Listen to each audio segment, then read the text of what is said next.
Pakistan stock market में तेजी का नया रिकॉर्ड, 1,35,000 का बैरियर भी टूट गया। कारोबार 1,013 पॉइंट्स तेजी से शुरू हुआ। 100 इंडेक्स में 1,440 पॉइंट्स का रिकॉर्ड इजाफा। मार्केट 1,35,740 की बुलंद तरीन सतह पर ट्रेड कर रही है। मुल्की मौशी सूरत हाल में बेहतरी पर सरमायाकारों का एतमाद कई गुना बढ़ गया। वज़ीर आज़म शहबाज शरीफ का स्टॉक मार्केट में तारीखी कारोबार पर इजहार मुसर्रत, कारोबारी बरादरी के पाकिस्तानी मईशत पर एतमाद का मजहर करार दे दिया। कहा, हालिया मस्बत मौशी आशारिये हुकूमती पॉलिसियों की समत दुरुस्त होने के अक्कास हैं। मुल्क में कारोबार दोस्त माहौल फराहम करना हमारी अव्वलीन तरजीह है।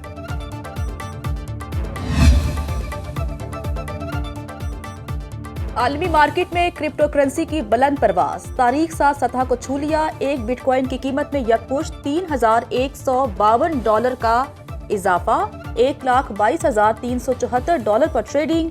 एथर की कीमत में $50 की तेजी, $3,049 पर ट्रेडिंग जारी। पाकिस्तानी करेंसी मार्केट में डॉलर के मुकाबले रुपया संभल न सका, मजीद 6 पैसे महंगा।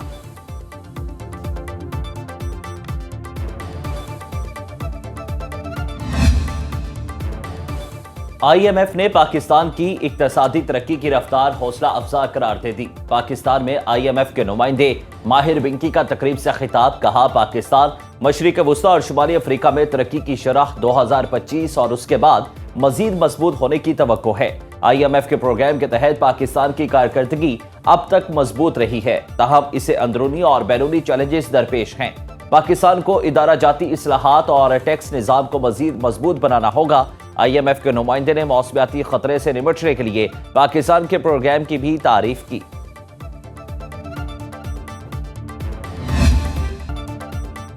मुल्क भर में मानसून बारिशों के तीसरे सिलसिले का आगाज, तूफानी बारिशों से नशेबी इलाके ज़ेर-ए-आब।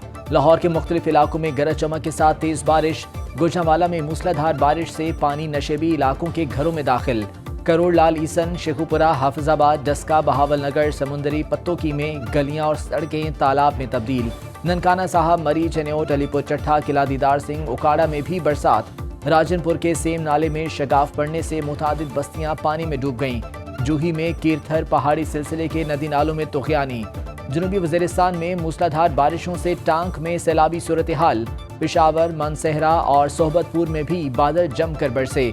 महकमे मौसमियात के मुताबिक बारिशों का ये सिलसिला 17 जुलाई तक जारी रहेगा।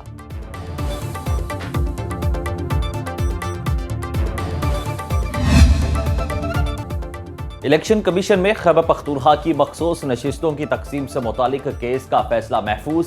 चीफ इलेक्शन कमिश्नर की सरबराही में 5 रुकनी बेंच ने समाअत की। नून लीग वकील ने कहा कि असेंबली में जब JUI और हमारी सीटें बराबर हैं तो मखसूस नशिस्तें कैसे बराबर नहीं हो सकती। हमारी 8 और JUI की 10 सीटें कैसे हो सकती हैं। दोनों जमातों को 9-9 मखसूस नशिस्तें मिलनी चाहिए। JUI के वकील ने कहा कि तारीख अवान को 9 रोज बाद शामिल करना रूल्स की खिलाफ वर्जी होगा। एक सीट की खातिर पूरे मुल्क में मखसूस नशिस्तों का मामला दोबारा खड़ा हो जाएगा। दौरान समाअत कमरा अदालत की बिजली बंद होने से अंधेरा छाया रहा। 26 बयानी तरमीम की हिमायत क्यों की? PTI अपने 5 अरकान असम्बली से नाराज, पार्टी से निकाल दिया। औरंगजेब खिची, इलियास चौधरी, मुबारक ज़ेब, उसामा अली और ज़हूर हुसैन कुरैशी शामिल। चेयरमैन तहरीक इंसाफ बैरिस्टर गौहर ने नोटिफिकेशन जारी कर दिया। PTI के सेक्रेटरी इंफॉर्मेशन शेख वकास अकरम के मुताबिक इन अरकान को हल्फ की खिलाफ वर्जी पर निकाला गया। अपने अमल के बाद वो कौमी असम्बली में दूसरी पार्लिमानी पार्टी में शामिल हो चुके हैं।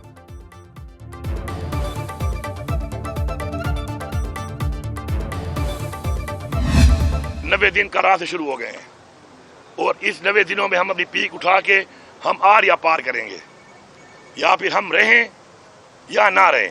फैसला साजों के साथ ही मुज़ाकरात करूंगा ना, जिसके पास इख्तियार ही नहीं है उसके साथ मैं क्या बात करूंगा। मुज़ाकरात भी और एहतजाज भी, पाकिस्तान तहरीक इंसाफ के अपने ही अंदाज। अली अमीन गंडापुर की 90 दिन में आर या पार की ललकार, फैसला साजों से मुज़ाकरात की भी पुकार। वज़ीर आला KP ने लाहौर में प्रेस कॉन्फ्रेंस करते हुए कहा, एहतजाजी तहरीक शुरू कर दी, 3 माह में मकासद पूरे ना हुए तो सियासत छोड़ देंगे। बानी तहरीक इंसाफ मुज़ाकरात के लिए तैयार हैं, लेकिन मुज़ाकरात सिर्फ फैसला साजों से करेंगे। 5 अगस्त हमारी डेडलाइन नहीं, तब एहतजाजी तहरीक उरूज पर होगी।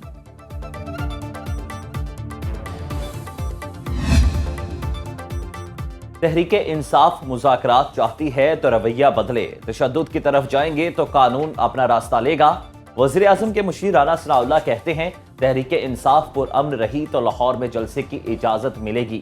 وزیر مملکت برائے داخلہ طلال چودھری کہتے ہیں کسی این آر او پر بات نہیں ہو سکتی، اسٹیبلشمنٹ کسی سیاسی عمل میں نہیں آنا چاہتی، پی ٹی آئی کو مذاکرات کرنا ہے تو اسپیکر کی میز پر لوٹنا ہوگا، اختلافات بلائے طاق رکھ کر سیکیورٹی فورسز کے شانہ بشانہ ہونا چاہیے۔ علی امین گنڈاپور لاہور میں شہداء کے گھر بھی چلے جاتے۔ پاکستان کی اسٹیبلشمنٹ کسی سیاسی عمل میں آنا ہی نہیں چاہتی۔ پی ٹی آئی نے مذاکرات کرنے ہیں تو اسپیکر صاحب کی اسی میز پہ لوٹنا پڑے گا، این آر او نہیں ہوگا، اور وہ نہ ہوا ہے اور نہ ہو۔ لاہور میں ہونے والی اہم میٹنگ میں نظر انداز کرنے پر عالیہ حمزہ ناراض۔ تحریک انصاف پنجاب کی چیف آرگنائزر نے پارٹی قیادت سے سوالات پوچھ لیے۔ ایکس پر بیان میں کہا کیا کوئی روشنی ڈالے گا بانی کی رہائی کے لیے کس لاہ عمل کا اعلان ہوا، تحریک کہاں سے اور کیسے چلے گی، 5 اگست کے مقابلے میں 90 دن کا پلان کہاں سے آیا، اگر آپ میں سے کسی کی نظر سے ایسا کچھ گزرا ہو تو رہنمائی کر دیں۔ کہا گیا میں پچھلے 2 دن سے بہت مصروف تھی، یہ ایسی مصروفیات تھیں جن کا مجھے بھی علم نہیں، کیا مصروفیات تھیں کوئی مجھے بھی بتائے گا۔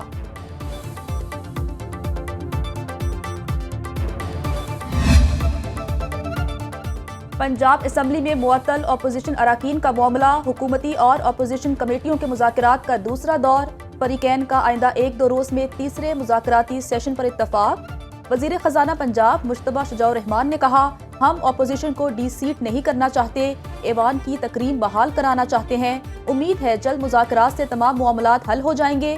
اپوزیشن لیڈر احمد خان بچر کہتے ہیں میٹنگ میں سامنے آنے والے نکات کو پارلیمانی پارٹی کے سامنے رکھیں گے، اگلے 3 سے 4 روز میں مذاکرات کا ایک اور سیشن ہوگا۔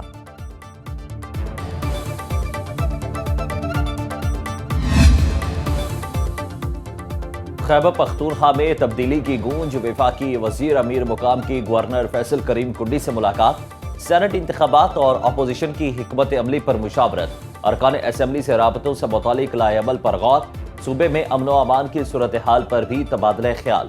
امیر مقام کہتے ہیں کہ علی امین گنڈاپور کا 90 روز کی تحریک کا شوشہ اپنی حکومت بچانے کے لیے ہے، مذاکرات کی میز سے ہمیشہ بھاگ جانے والے پھر مذاکرات کی بات کر رہے ہیں۔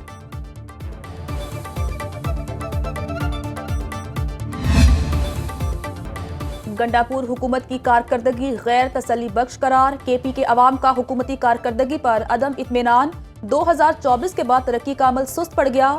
گیلپ پاکستان نے فروری تا مارچ 2025 کے دوران کیا گیا سروے جاری کر دیا، صرف 63% شہریوں کو صحت کی سہولیات میسر، 66% آبادی گیس کی سہولت سے محروم، 49% کو بجلی کی قلت یا ناقص فراہمی کا سامنا۔ تحریک انصاف کی 13 سالہ حکومت میں سڑکوں اور ٹرانسپورٹ کے نظام میں بہتری آئی۔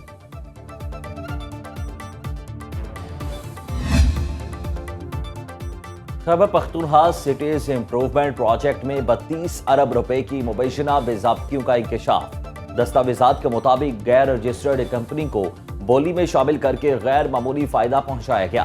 زمینی سطح پر بہت کم ترقی کے باوجود 32 ارب روپے جاری کر دیے گئے۔ پروجیکٹ کا مقصد پشاور، ایبٹ آباد، کوہاٹ، مردان اور بنگورہ میں شہری انفراسٹرکچر اور میونسپل خدمات کو بہتر بنانا ہے۔ ارکان صوبائی اسمبلی کا تحقیقات کے لیے چیئرمین پبلک اکاؤنٹس کمیٹی کو خط، اسپیکر خیبر پختونخوا اسمبلی نے پبلک اکاؤنٹس کمیٹی کا اجلاس جمعرات کو طلب کر لیا۔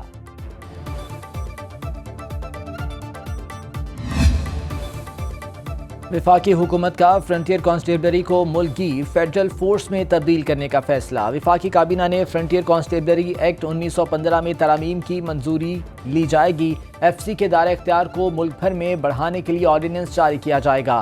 فورس کا نام بدل کر فیڈرل کانسٹیبلری رکھا جائے گا۔ ذرائع کے مطابق نئی فورس کے لیے ملک بھر میں بھرتی کی جائے گی، دفاتر قائم کیے جائیں گے۔ فیڈرل کانسٹیبلری کی کمان پولیس افسران کریں گے۔